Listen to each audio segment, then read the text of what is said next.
Les chocolats Lozea ont la particularité d'être un mélange de cacao et de fruits tropicaux. Pourriez-vous me citer 4 à 5 de vos produits les plus recherchés? Alors, parmi les produits les plus recherchés chez Frères Lozea, notre clientèle plébiscite, on va dire, sur les saveurs tropicales, j'insiste dessus, le maracuja, la goyave, le piment, le bois d'Inde et le citron. Voici, on va dire aujourd'hui, nos 5 produits les plus recherchés.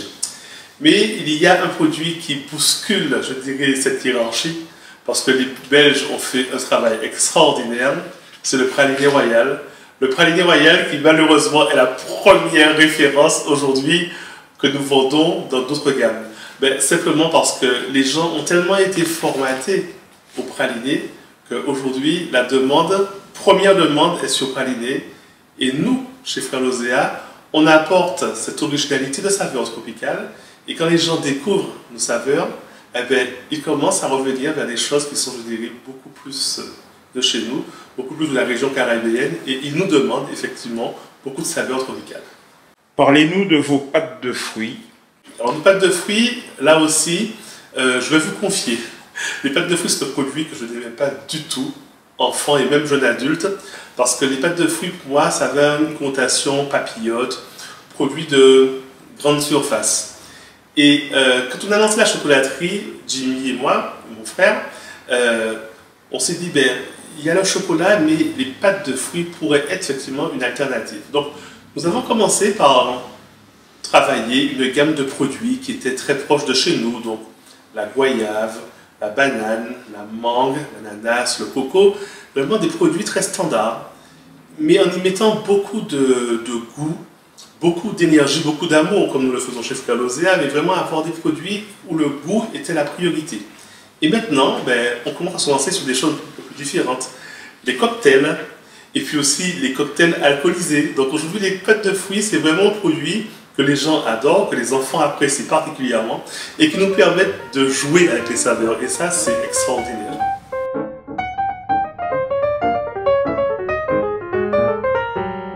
Nous avons en Martinique un chocolat de première communion, comme son nom l'indique, mais qui aujourd'hui se déguste à n'importe quelle période de l'année. Et vous en faites. Parlez-nous de sa commercialisation et de son caractère atypique.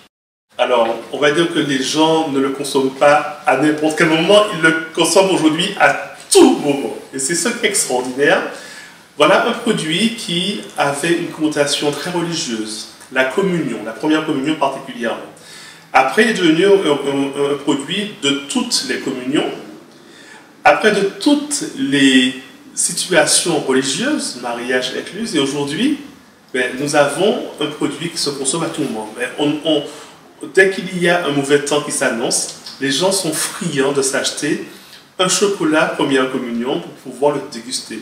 Donc ce produit, c'est le chocolat chaud dans toute sa splendeur où ben, on recrée autour de ce produit de la convivialité, on recrée de l'unité familiale, de l'unité amicale. Et c'est vrai qu'ils se disent que chaque famille a sa recette de chocolat communion. Nous avons aujourd'hui pu remettre un chocolat communion avec une recette qui fonctionne bien et qui fait l'adhésion, sans avoir des touches d'amande amère extraordinaires, sans avoir des touches de cacahuètes que les gens n'aiment plus beaucoup, vraiment avoir une ligne de goût que tout le monde apprécie, et ça, on en est assez fiers. Y a-t-il une différence de goût entre votre clientèle antillaise ou européenne? Alors, il n'y a pas forcément de grande différence de goût. Lorsque l'Européen qui arrive en Martinique pour ses vacances vient ici, il recherche de l'exotisme. Donc il va d'abord chercher à avoir des saveurs comme la goyave, la mangue ou la banane, ainsi que l'ananas. Effectivement, pour lui, ce sont des saveurs exotiques.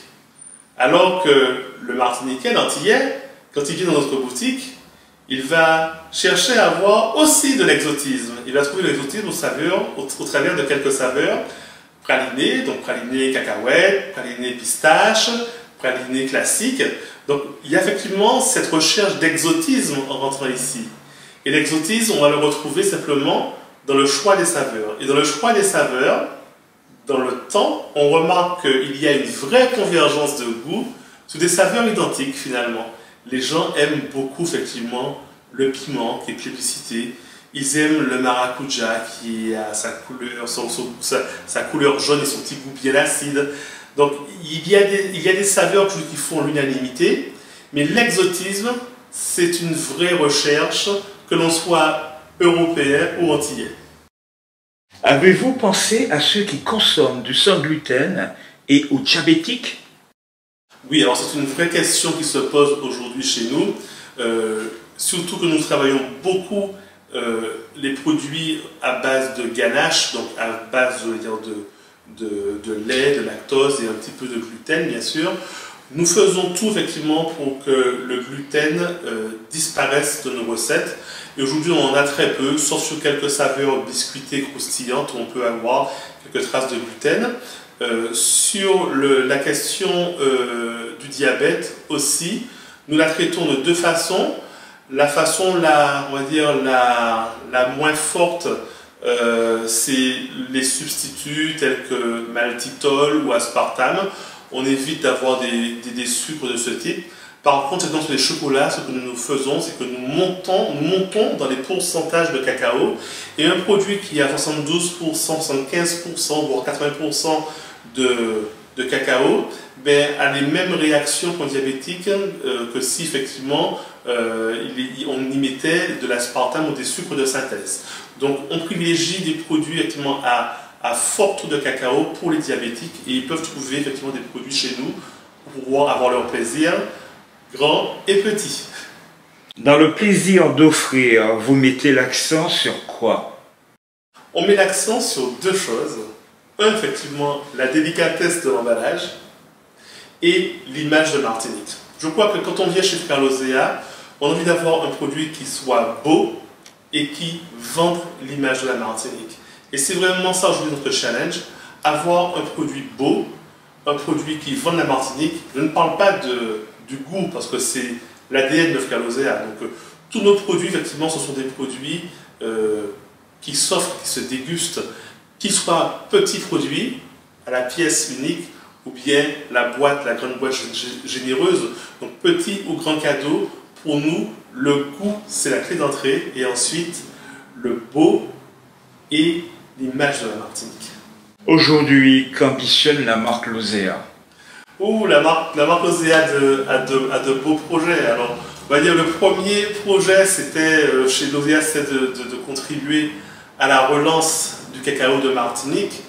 Nous avons effectivement fait ce job. Aujourd'hui, on a une belle offre de cacao en Martinique et qui va continuer de grandir. Demain, nous voulons avoir effectivement une signature de chocolat de Martinique pour dire que la Martinique, nous avons de l'excellence, nous avons du savoir-faire et nous savons faire un chocolat d'excellence de Martinique. Donc c'est vraiment ce que nous cherchons à faire aujourd'hui, avoir cette signature chocolat de Martinique et surtout que la Martinique soit présente partout dans le monde. Et là, je dirais, c'est le troisième niveau du propulseur de Frères Lozéa, c'est de pouvoir être présent dans toutes les régions du monde, ou les régions du monde qui nous aiment, qui nous adoptent et qui nous ressemblent. Donc être présent aux États-Unis, c'est notre région, on va dire, physique, géographique. Être présent en Europe, pour nous, c'est important, puisqu'on va dire que c'est notre bassin géopolitique. Être présent en Afrique, c'est pour nous aussi, je dirais, encore plus important, parce que c'est notre bassin historique. Voilà, notre histoire est partie d'Afrique. Et puis être présent en Asie, parce qu'on n'en parle pas, mais l'Asie, c'est le monde de demain également, comme l'Afrique. Donc être présent en Asie fait partie aussi de nos objectifs. Donc l'export, la présence dans des endroits raffinés, des endroits qui connaissent la Martinique, des endroits où la Martinique, je dirais, a déjà ses lettres de noblesse, mais ça nous plairait bien d'y être.